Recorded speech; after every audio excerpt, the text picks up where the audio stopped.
Ivanka attempted to ignore every issue by claiming that African critics were spreading propaganda. After some time of waiting, Jasmine asked a quiet question that silenced everyone. In Washington, D.C., it was a sunny afternoon that felt like it was full of anticipation. The city was buzzing not because of politics for once, but because of a rare event that promised to bring together two very different worlds. Ivanka Trump and Congresswoman Jasmine Crockett appeared on stage that day. Despite the fact that they were both powerful women in their own right, their fashion styles were vastly different. Ivanka was the epitome of poise and class. She was dressed in a tailored white suit, and her demeanor and tone were always under control. She was a businesswoman and public figure, the daughter of President Donald Trump, who had worked for years to strike a balance between polished professionalism and political power. She was admired for her poise, but some people thought she was distant and spoke more from a position of privilege than from actual experience. Jasmine Crockett, sharp, self-assured, and not afraid to tell the uncomfortable truth, was seated across from her. Passion, purpose, and advocating for those who frequently felt ignored by power were the foundations upon which she had built her career. Jasmine represented a new generation of leadership, one that was not afraid to say things as they were. She had a fiery personality and a bold voice. The event, titled Women in Leadership, Building the Future Together, was meant to be a celebration of progress. But everyone in the audience knew that something more intense was about to happen even before it started. The room's energy was electric, a mix of curiosity and tension, with packed seats and cameras rolling. Both women were praised by the moderator as they were introduced, highlighting their accomplishments. Ivanka nodded politely and smiled gracefully. On the other hand, Jasmine folded her hands and looked directly into the crowd, as if she were getting ready to converse with them rather than with them. Ivanka stood and began speaking in her usual calm manner when she was given the opportunity to speak first. Leadership, she said softly, is about grace, vision, and understanding the power of patience. Her words were carefully chosen and her voice was steady. She talked about how she and her father worked in the White House together, how she helped small businesses, and how she believes that unity and discipline are the keys to progress. Her points were polished and diplomatic, the kind of language that usually kept audiences calm and agreeable. She talked about how family values are important and how women can be strong and kind in leadership. Every sentence sounded like it had been practiced, almost rehearsed to perfection. However, as she went on, some of the audience members began to slightly sag in their seats. Her message was not incorrect. The feeling was just detached. Despite her talk of empowerment, many were unable to ignore the disconnect between her words and the lives they lead every day. The next occurrence set the tone for the remainder of the event. The moderator asked Jasmine Crockett, Congresswoman, "How would you respond to that?" and then turned to her. Jasmine was not hasty. She stood after a brief pause, adjusting her microphone and a faint smile. Only her presence attracted attention. She spoke with a full, grounded voice that conveyed emotion without shouting when she began. She started by agreeing that leadership does require patience. However, she quickly changed the subject. She asserted that if people wait for promises that never materialize, patience is meaningless. The audience straightened up right away. Jasmine went on to discuss the daily challenges that people faced. Costs are going up, families are having trouble, and the gap between those in power and those trying to survive is getting bigger. She did not cite statistics or policy terms. Unlike Ivanka, she shared real tales from people she had met, including those of single parents juggling two jobs and young students who lacked opportunities. The audience could feel her genuine emotion when she spoke. She spoke with unadulterated sincerity in her words. Ivanka sat with her usual cool demeanor while Jasmine spoke, though her eyes flickered with discomfort. She wasn't used to being directly challenged in such a public setting. Jasmine's words were not abrasive or rude. Simply put, they were very real. The audience erupted in applause when Jasmine finished speaking. It wasn't chaotic or loud. People who had been waiting to hear something genuine gave that kind of applause. However, the tale did not end there. Ivanka leaned forward and widened her smile as the cheering stopped. She was about to interrupt in order to regain narrative control, although the audience had not yet been made aware of it. This was her chance to reaffirm her calm but strategic approach, which made her well known. The air in the room seemed to freeze in that one breath before she spoke again. The polite panel discussion had evolved into something much more intimate, which was evident to everyone. Two voices, two distinct women, and two worlds colliding. And that was how it started. One that would soon become one of the most memorable confrontations in contemporary political narrative. The calm that came before the storm had come to an end, and the storm was about to start. After a brief pause, there was complete silence as the applause subsided. Jasmine Crockett stood with her eyes fixed and her chin slightly raised. She gave the impression that she could see the stories of every person in the crowd as she looked at the crowd. Her voice was full of weight and warmth as soon as she resumed speaking. She said with conviction, Even in her tone, I hear a lot about grace and patience. However, patience does not entail waiting indefinitely for things that should have changed long ago, and grace does not entail silence. The gathering leaned in. Her words and the way she spoke without trying to impress anyone had a magnetic quality to them. It appeared as though each sentence came from actual experience. Jasmine gave a picture of the country as it was, not from talking points or careful rehearsals, not the polished version that is frequently displayed on stage, but the real-life version. She talked about how families had to balance paying rent and bills, how young people lost faith in promises, and how elections had forgotten small towns. She went on to say that leadership does not consist of polished speeches or photo opportunities. If that's what it takes to help others, it means rolling up your sleeves and getting dirt under your nails. Front row heads nodded a few times. A woman in the crowd wiped a tear away. Because they were more than just thoughts, Jasmine's words stung. They were truth reflected in them. She took a brief pause to let her words breathe. She stated that I have entered schools where teachers have to buy their own supplies, because the funding never reaches their classrooms. I've sat with parents who tell their children not to dream too big, because they are worried about how hard it might be to fall. Her voice got darker. Additionally, I've observed how easy it is for those in positions of authority to talk about patience when they have never had to wait for a meal, justice, or their turn to be heard. The audience remained silent. She had every eye on them. Volume was not what made Jasmine's speech powerful. It was accurate. She carefully selected her words and shaped them like quiet lightning. When she said, "We can't keep pretending everything is fine when so many people are just trying to survive another day," her voice only slightly rose. The subject of leadership itself, which Ivanka had discussed so fluently earlier, was then her focus. Jasmine stated that leadership is not about standing above people and telling them to work harder. All you have to do is stand next to them and say, "I see you. I'll fight for you. I hear you." The room was filled with a consensus mumble. Even those who came expecting a polished discussion about empowerment and success realized that they were now witnessing something entirely different, something raw, honest, and necessary. Some leaders believe being calm under pressure means avoiding uncomfortable truths. Jasmine continued after taking a deep breath. However, real calm does not entail pretending that problems do not exist. It all boils down to facing them head-on and refusing to let fear dictate who gets to speak. She said it without being rude, but everyone could feel the weight of what she was saying. She had drawn a line in the sand without naming anyone, and Ivanka Trump was standing on the other side. Despite this, Jasmine waited to attack. She kept her focus on the people in front of her, not the woman across from her. She went on to say, "We talk about opportunity. However, for some, opportunity without fairness is nothing more than a dream and a struggle. Equality is talked about, but it doesn't mean much if those who need it the most can't wait." Her beat was steady, slow enough to feel, and natural enough to keep your attention. The audience was not merely watching, they were fascinating. They were drawn even more deeply into her message with each pause, glance, and tone change. "I know what it feels like to be talked over, to have your words dismissed before they even leave your mouth," she added softly. Truth, on the other hand, is patient. It doesn't have to yell. It just sits there and waits for people to see it. Those statements appeared to linger in the air. Even Ivanka's expression slightly changed. Her courteous smile briefly faltered. Now, Jasmine's message went beyond politics. It dealt with courage, dignity, and presence. The room's entire atmosphere had changed by the time Jasmine finished. The people were no longer merely spectators. Witnesses, were they? Witnesses to an individual speaking on behalf of those who were unable to be in that room and standing up bravely in front of privilege and power. Jasmine did not attempt to conclude her speech with a remark or slogan. She merely stated, "Leadership is not a designation, it is an obligation. Additionally, you are not leading if you are unable to bear the weight of other people's struggles. You simply stand in the way." After that, there was a prolonged, profound, and emotional silence. There was not a single clap. Too stunned and moved, were they? The applause began gradually, at first subdued but eventually growing to fill the entire room. Ivanka Trump kept her hands together as she sat still. She smiled, but her smile seemed strained. She had been in the public eye for long enough to know when something was about to change.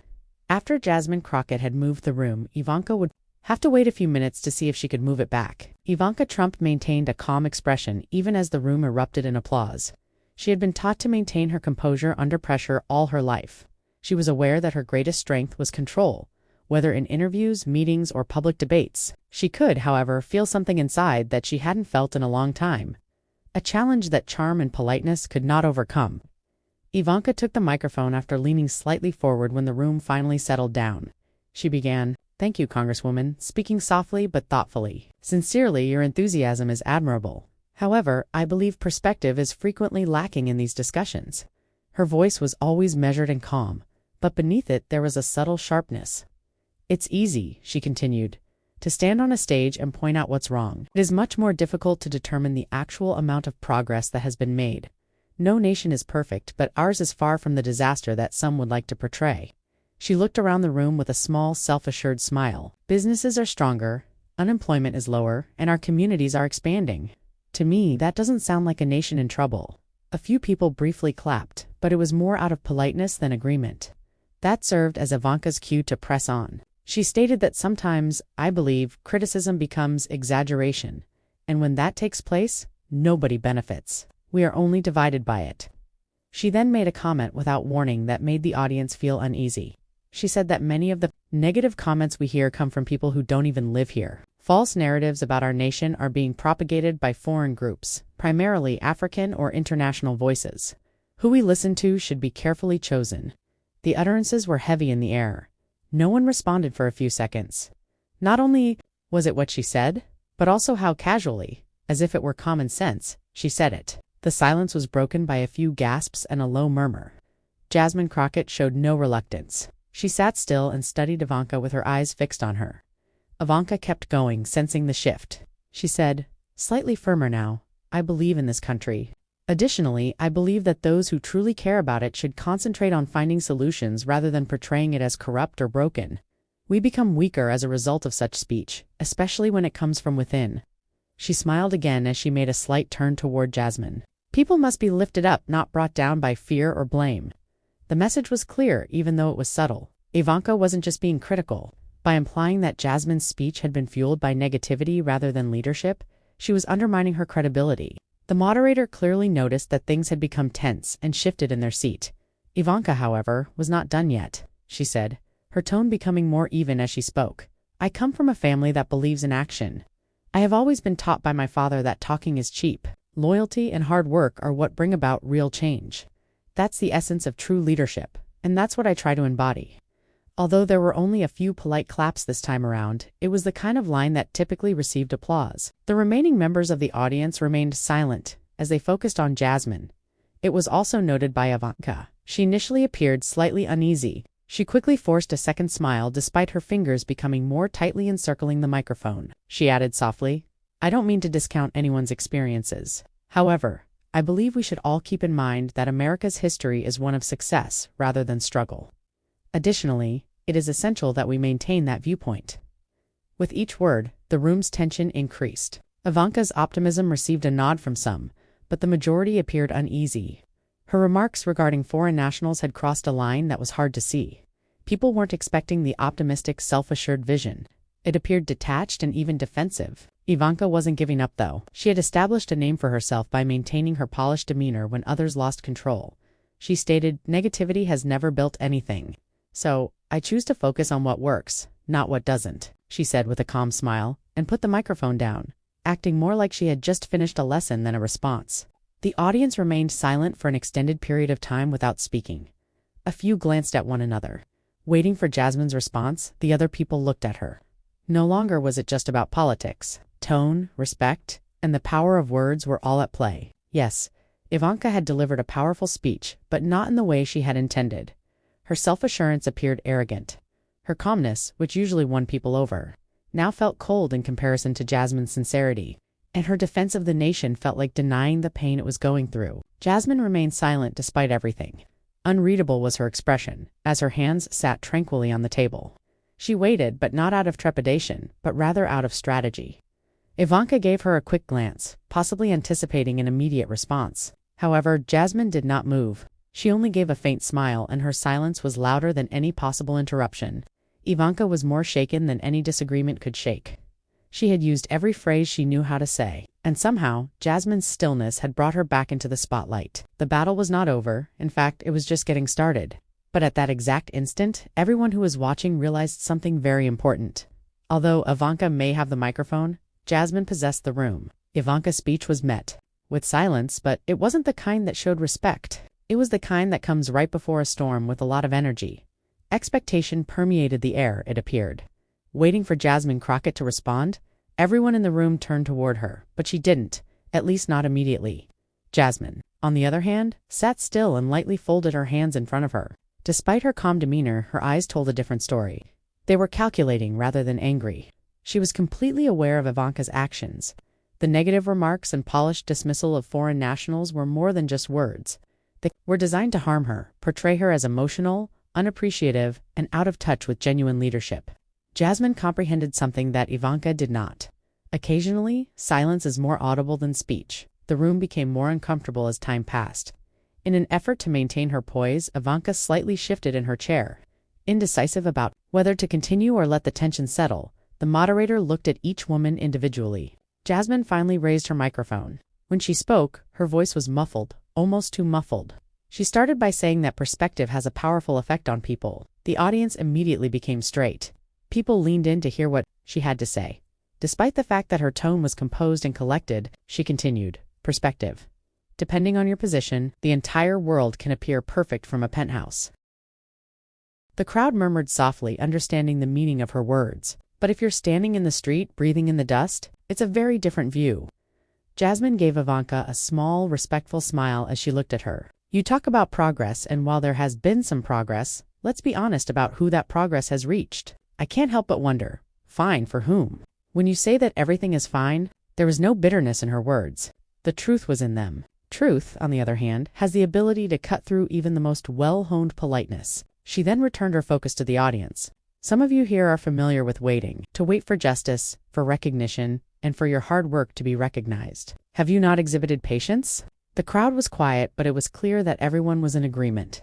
Jasmine carried on in a steady voice. "You keep hearing advice to be patient, to wait for improvement, to wait for change. But strength is not patience without progress. It is virtue disguised as suffering." Ivanka made an effort to maintain her calm demeanor, but her jaw slightly tightened. When Jasmine saw it, she knew it was her turn.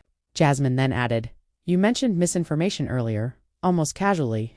You asserted that individuals from Africa and other nations are fabricating information regarding this nation." She took a moment to let the statement sink in. "I've met people from those places, so that's interesting. They are not telling falsehoods. They are merely relaying the truth. The kind of truth that makes the familiar feel uneasy." Again, the crowd responded with a low hum of approval, rather than a loud response. However, Jasmine was not finished with her control of the room at this point. Her voice suddenly softened as she turned to look at Ivanka again. "Ivanka, since you care about the truth, allow me to ask you something sincere." The room remained still after she made another pause. "Inform Baron that you are his mother." The audience let out a wave of gasps like a shock. There was a brief pause in breathing. The air seemed frozen as well. Ivanka's complexion changed. She was caught off guard in a way that words could not conceal, and blinked, as if she wanted to respond immediately. Her hand twitched near the microphone, but nothing came out. She began to lose the cool demeanor she had mastered. Jasmine remained silent. She maintained a neutral, almost tranquil expression. She spoke with certainty rather than aggression, which gave her voice power. The whole audience could feel that she was exposing rather than taunting. Ivanka finally gathered herself, forcing a shaky smile. She said softly, "I'm sorry," but her voice trembled just enough to betray her. "That's a rather private and unfounded assertion. And to be honest, it says more about you than I do." Unperturbed, Jasmine slightly shook her head. "Maybe," she said calmly. "However, you seemed so certain about the accounts of other people. I just wanted to see how it felt to have your beliefs questioned." The room erupted, not in laughter, but in the kind of stunned reaction that happens when something real pierces through the surface. Even those who had initially been skeptical of Jasmine now have a new perspective on her. She was fearless as well as bold. Ivanka deflected with a light chuckle as she attempted to recover. She stated, "I prefer to keep my family out of politics. However, when they run out of reasons, it's interesting how quickly some people will resort to rumors." Jasmine gave a faint smile. She responded, "Oh, I have plenty of reason. I also do not require rumors. In fact, I deal the kind that the majority of people can't afford to ignore." The end of it, Ivanka had entered this discussion with the belief that she could outtalk her opponent with experience, self-assurance, and charm at the exact moment when the power balance completely changed. However, Jasmine had something more potent: truth, presence, and timing. She sat still. She observed. Furthermore, when she finally struck, it was quiet and orderly. It was exact. The turning point was that when Ivanka Trump, who was known for maintaining her composure, was speechless. With only patience and truth to her side, Jasmine Crockett had just taken control of the entire room. After Jasmine's sharp question, the room had fallen into an uneasy silence. Every person present felt the tension rippling through the air. Invisible yet undeniable.